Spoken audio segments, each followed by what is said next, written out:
Welcome to Life Happens, where Texans come to protect their legacy and prepare for the second half of life.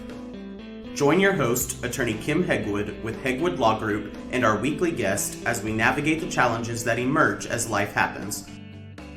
Now here's your host, Kim Hegwood. Good morning, and thank you for joining us today. And today we've got a special guest that I personally know, so it's always really nice. And we've got Daryan Jones with CarePartners. It's good to have you today. Hi, thank you so much for having us. I'm super excited to be here. Well, CarePartners is really pretty cool. And so y'all do a whole lot of things for seniors. And so, I mean, I've been involved because we've done, some workshops for you guys that hopefully was really helpful. But y'all do a lot of things for seniors. Can you tell our listeners what kind of resources that seniors can expect from CarePartners? Yeah, so we are a free resource, a free nonprofit organization located in Houston. We serve through different partnerships all throughout the greater Houston area. We have 4 main programs. So we have the Gathering Place, Common Ground, Second Family, and Caregiver Educational Events. So Gathering Place is a respite program for people with early to moderate Alzheimer's or other memory issues. And it's a fun activity-based, full of music and games, and just really to try and get your loved one engaged and having a fun social time. And it's also a chance for the caregiver to just drop off their loved one for 3 to 4 hours. And it's a chance for them to just get away and have time to themselves. So it's a really cool program that way. And then Common Ground Support Group is a emotional support group for family caregivers.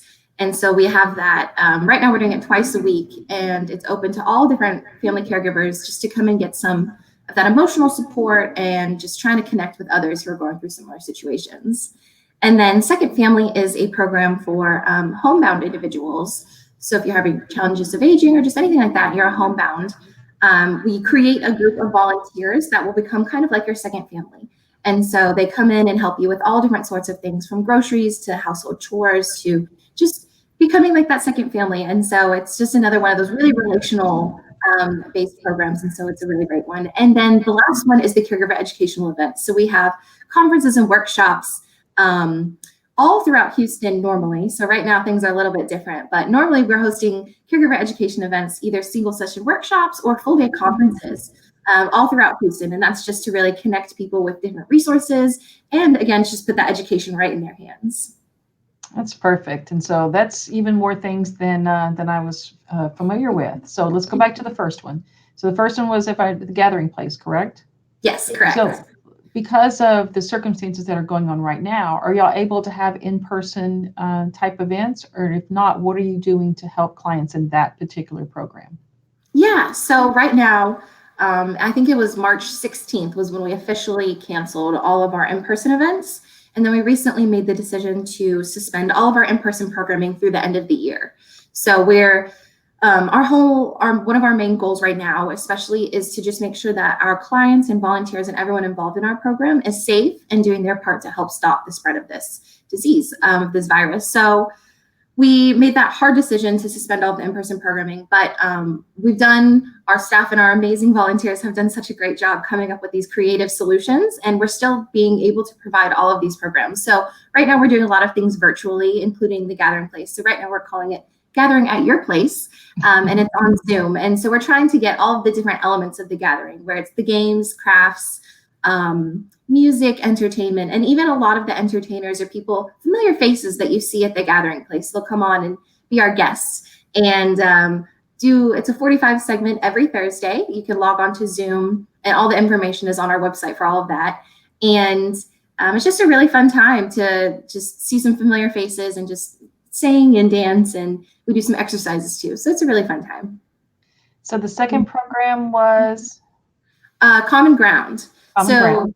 Common Ground is the support group for family caregivers. I know right now, especially, a lot of people are feeling isolated or extra overwhelmed, or just a lot of feelings right now. And so we know that it's super important to connect with others, especially others who are going through your similar situation. And so we're so excited to have our Common Ground support group, also virtual on Zoom right now, but we're offering it twice a week on Tuesdays and Thursdays, or Tuesdays and Wednesdays. And so all of that information, again, is on our website. But that, again, it's just a really great chance for people to connect and talk and just vent, it's a really great opportunity. I am a huge fan of support groups from all different, whether it's elder law or, children with disabilities and things like that, because I think having that shared problem and having other people that have gone through it, so that can give you advice and help and encouragement. And so those things are truly important when you're a caregiver, especially when you're a caregiver, having those people in there to help you as much as possible. And so our things are going virtual right now. Are you able, besides the Zoom things, to offer other support services for caregivers? Yeah, so we're actually, like I said, our volunteers and our staff have come up with some really creative solutions to some of these things. So we're also offering gathering place drive-through gathering place. And so we have different community partners throughout Houston. A lot of them are with faith communities, but also other nonprofits. And so we've been partnering up with them, and they've been letting us use their church parking lots to host a drive-through gathering place. And so that's a really fun little 15 to 20 minute little drive, and it's not too long, but it's a chance to get out and do something. And a lot of them will have little goodie bags and multiple different stations, and you collect different things along the way. So I'm remembering one we had last week. There was an exercise station, there's a snack station, there's different music stations and different car games. I know one time we did a scavenger hunt inside your car. And so just trying to think and remember what are some of the things that you might be able to find here. So we're just coming up with all these really creative, fun solutions to keep our clients and care partners, everyone engaged. And we definitely want everyone to feel that they're still supported and that they have a resource out there for them. Well, that sounds amazing. I'd almost hesitate to participate in the scavenger hunt because Lord only knows the stuff that's in my car. I haul around a bunch of grandkids a lot, so there's all kinds of things in there. But it's awesome that you're finding such creative ways, because I wouldn't have thought that. I laugh and tell people that my creative side of my brain doesn't work real well. It's only the logical. And but that's awesome that you're doing so many fun things. And I think just getting people out of the house has really been helpful, because just being trapped for so many people has just been very problematic. And so that's awesome. Are you finding that it's that the same amount of people are participating, or are you still don't have a lot of people that are able to do the things that you're doing right now, either because of technology or they just don't have someone to get them out and to drive them at the time? Yeah, so we have had a lot of participation, and all of the people who do participate have said over and over how much they enjoy it and how much fun they're having and how excited they are and just thankful that we're able to do this. So it's going back to that question. We do have a lot of participation, but yeah, there are some definite technical challenges and sometimes with timing and things like that. We don't get people out all the time. But that's another thing that our coordinators and our volunteers have been doing, is making personal phone calls to all of our clients and caregivers and everyone, just another way to stay in touch. We even had one volunteer who's been creating weekly cards with little puzzles and games in them. They're very really fun themed, colorful cards. She was actually sending them out to her team every week. And so we're doing our best to stay connected. We want to offer all of these resources online, but we do know that some people may not have access to it. So we're trying to come up with other creative solutions to still stay connected. So. Well, it sounds like you're doing a bang up job, to be perfectly honest with you. And so, because just having someone reach out, talk, things like that is always hugely important. And so what other resources can family caregivers get from CarePartners? I would say one of the best resources is going to be our website, because that's something that we're updating every week. We're doing a lot of social media stuff as well, things on social media, but what we're trying to do is get it all on the website. So the best place to check for updates and things and education wise too, we have a whole 5 different pages, I think, of educational resources. So we have videos, different articles. Some of the different partners that we have, they provide educational resources. So we'll link that as well on our website. And we're also uploading just a bunch of videos and things from the drive-thrus. And we've also done care kit deliveries. So that's, again, just putting a bunch of adult puzzles and coloring and snacks and fun things to keep yourself engaged and active at home. Our volunteers have done an amazing job putting those together and delivering those. We've delivered hundreds throughout Houston. It's really amazing to see all of that. And so that's awesome, because I don't know about you, but I always feel like a kid in a candy store when I get a gift.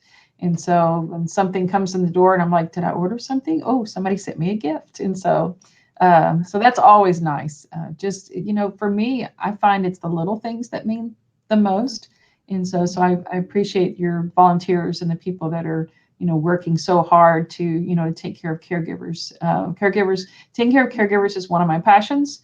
And so I've been a caregiver. My grandfather was a caregiver for my grandmother. And so he just literally didn't take care of himself, trying to take care of her. So really making sure that caregivers take care of themselves is a huge passion of mine. And so I'm just so glad that, that I've had the luxury of, meeting you guys and helping them participate in some of the things you're doing.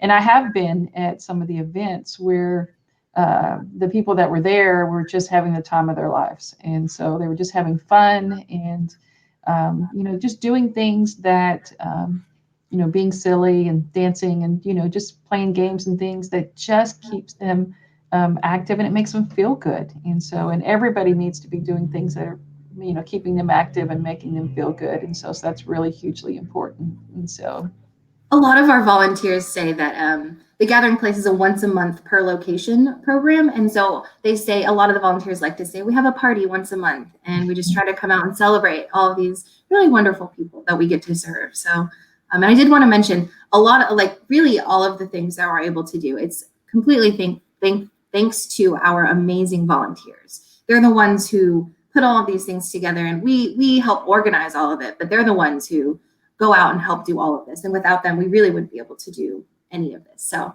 our volunteers, thank you all so much. That's good. There's so many things that, nonprofits without volunteers, it just makes it hard sometimes to serve your purpose, to do the things that are, really important to you. And so we know that, because of the pandemic right now, that, in-person things have not been something that, we've been able to do. And so how else has that changed your organization and your, besides, having to go to Zoom, what else has changed, during the time for you guys? Yeah, so it's been a very fast moving time, and I feel like, changing a lot, but our mission at CarePartners is to provide support, education, resources to family caregivers and quality care to their loved ones. And so even throughout this pandemic, I believe that we've been able to fulfill our mission in all these different really creative ways. Like I said, I think we've really been able to put a bunch of resources on our website, and that's been one of our kind of long-term goals at CarePartners, is to really become an educational online resource for caregivers. A one-stop shop is kind of what we like to say. And so it's been a chance to really focus on that. So that's been kind of interesting to see us be able to build all of those resources. And again, just trying to stay connected with the phone calls and the cards and all of the care kits. And I'm trying to think if we've just done so many different things. We've done parades. So if a church location wasn't available, the volunteers got together and made just like a parade and went to each CarePartners house for that location and then delivered them a little kit and just kind of waved from a distance. And so it has definitely been a challenging time, but again, like we know the population that we serve is also one of the most vulnerable right now. And so our goal was also to really keep everyone safe. And so it's been challenging because a lot of our care partners, the ones who we serve, don't 100% understand why they can't go to one of their favorite places, or they don't. And when our volunteers go and deliver kits to them, they don't 100% understand why they can't give them a hug. And so it's been really hard that we love our caregivers and our care partners, and even we love our volunteers so much. And so it's been really hard not seeing all of them every month. That's one way that we're really trying to stay connected, is we love getting pictures and videos from everyone. And even if it's just to say hello, we are so excited to hear from everyone.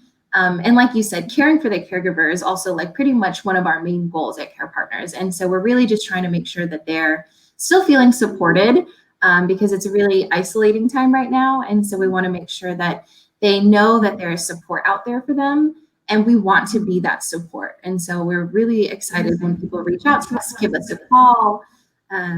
We love just staying connected with everyone. So if our listeners want to volunteer, they want to be one of those people, how do they get involved? Yeah, so you can visit our website. There's a form that you can fill out. There's also, you could give our office a call at 713-682-5995, and you'll be able to talk to us, and we'll give you some more information about how to get involved. But you'd pretty much be able to get involved in all of those ways that I mentioned. So we have the educational events, we have the gathering places, we have Common Ground, which is the support group. So we have volunteers actually help facilitate that. So we'll have our coordinators sit on the call, but we'll have other volunteers actually facilitate it. So that is just, we hear over and over, like some people have said that it's like, this is what's keeping them going, is Common Ground and being able to connect to people. And we hear over and over again that someone will say something and it helps them learn something, and then they in turn are a better caregiver. And so it's a really great time to really come together and talk to each other and learn. Yeah. You know, the one thing that has always impressed me about you is the passion that you bring to this organization is so apparent. And so you can hear it when you talk and when you're involved in the day-to-day things, when we actually get to see each other in person. And hopefully next year we can go back to doing that sort of thing. And so, but I just want to thank you so much for coming on today. And so, because it's always good to spend time with you, but it's really good for our listeners to really get a feel for, more things that are out in the community that they can take advantage of. And so, and we want them to be able to do that, especially during this time. And so I just wanted to thank you so much for coming on. And it's always a pleasure to see you. Yes, thank you so much for having me. And as you were kind of saying, that's one thing that we are so excited about, is getting back to our in-person programming. Yeah. We're working really hard right now on coming up with phased reopening so that we can do it safely. And we're also working on coming out with kind of redoing all of our volunteer training. So we are so excited to roll all of that out once we get into the new year, and once we get back to a little bit more of a normalcy. We're going to be rolling out with some really, really cool stuff. So we're so excited about our in-person programs coming back next year. Of course, once we get back to a safer time. Anything new? It sounded almost like there was a sneak preview. Anything new you are doing? So we've been working for the past 2 years actually on redoing all of our volunteer training. So we offer training, in-person training for our volunteers every couple months. But we're really trying to get, like I said, all this online resources so people can become a volunteer anytime, and they can download this resource and they can read it and become an involved volunteer, and they'll know everything they need to know. So it used to be longer and a bit more wordy. And so we're really trying to cut it down into something manageable and something really just user-friendly. And so we're really, really excited about it. It's something that we've been working on for a few years. So Perfect. Yes, it is sort of new, but yeah, it's going to be exciting. Perfect. I can appreciate that immensely. And I think it makes it easier sometimes for volunteers to kind of do things at their own pace. Because maybe they can't make your in-person at the time. So it gives them an opportunity to become involved without having to, miss something that they would need to be a volunteer. So, all right, girl, I appreciate it immensely. You enjoy your weekend in this beautiful weather we're having so far. So, and yeah, it's been so nice recently. Yeah. Yes, have a great weekend too. All right. Talk to you later. Bye. Thank you so much. Thanks for tuning in to this week's episode of Life Happens with Kim Hegwood. Be sure to tune in every Thursday at 10 a.m. wherever you listen to your podcast as we navigate through the challenges that emerge as life happens. The content of this podcast does not establish an attorney-client relationship or constitute attorney-client privilege, legal, medical, financial, or any other professional advice.